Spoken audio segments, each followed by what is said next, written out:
Halo semuanya, hari ini saya akan melanjutkan review novel Kaisar. Pada bab ini, kita dibawa ke suasana yang lebih berat dan penuh tekanan. Zaine mengurung dirinya cukup lama di dalam kamar, bukan tanpa alasan. Dia sedang memikirkan suatu hal yang sangat sulit, yaitu menyampaikan kabar kematian anak-anaknya kepada istrinya sendiri, yaitu Sophia Payet, sang Kaisaroh.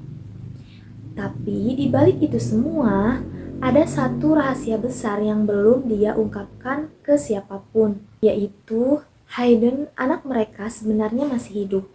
Bahkan, orang kepercayaannya Victor tidak mengetahui hal ini.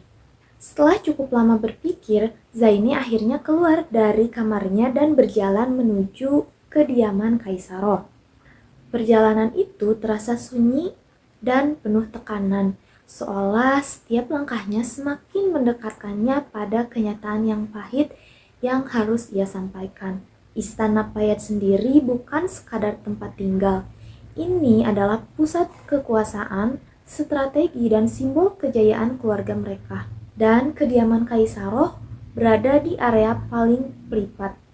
Bahkan, Zainab pun harus meminta izin untuk masuk ke dalam kediaman Kaisaroh. Saat akhirnya ia bertemu Sophia, suasana masih terasa biasa. Sophina bahkan tidak tahu apa yang sebenarnya terjadi di luar sana. Namun, semuanya berubah ketika Zaine meminta para pelayan keluar dan mulai berbicara dengan suara yang berbeda. Suaranya lebih berat dan lebih rapuh. Untuk pertama kalinya, Sophina melihat sisi lemah dari seorang Zainab Payet. Dan akhirnya, kebenaran itu diungkapkan, yaitu anak-anak mereka telah tiada. Reaksi Sophia benar-benar sangat hancur. Dia tidak percaya, menyangkal, bahkan berteriak histeris. Sebagai seorang ibu, kehilangan itu terlalu besar untuk diterima. Bahkan bagi seorang ratu sekalipun. Sophina jatuh, menangis, dan terpukul sepenuhnya. Sedangkan di sisi lain, Zaine hanya bisa memeluknya, mencoba menenangkan sambil menyimpan suatu kebenaran yang jauh lebih besar. Kebenaran itu pada kenyataannya adalah Hayden, anak mereka, sebenarnya masih hidup. Namun, dia memilih untuk diam. Bukan karena tidak percaya, tetapi karena situasi belum memungkinkan. Dia takut bahwa kebenaran itu justru membahayakan semuanya. Nah, dan disinilah letak konflik terbesarnya, yaitu Zaine antara menjadi seorang suami yang jujur atau seorang pemimpin yang harus berpikir tentang strategi. Setelah momen emosional itu, di dalam bab ini mulai bergeser dari sekadar duka menjadi ketegangan yang lebih dalam.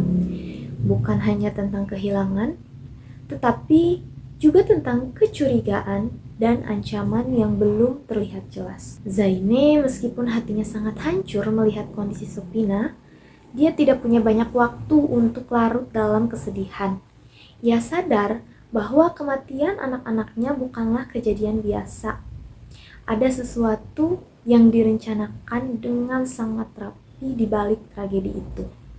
Karena itulah, setelah meninggalkan kamar Sophina, sikap Zainab berubah drastis.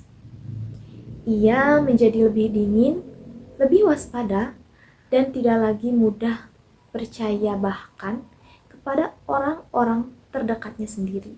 Perintahnya kepada para pelayan untuk mencicipi semua makanan dan minuman Kaisaroh menunjukkan satu hal yang sangat penting. Zainab sudah mencurigai adanya pengkhianat di dalam istana. Ini bukan lagi sekedar musuh dari luar. Ancaman itu bisa jadi berasal dari dalam. Dan langkah berikutnya yang ia ambil juga memperkuat hal itu, yaitu dengan menambah pengawal dan memperketat penjagaan di sekitar Sophina. Ia tidak ingin kehilangan siapapun lagi. Namun, di balik semua keputusan itu, ada tekanan batin yang terus menghantui Zaine, yaitu ia harus berpura-pura tegar di depan semua orang.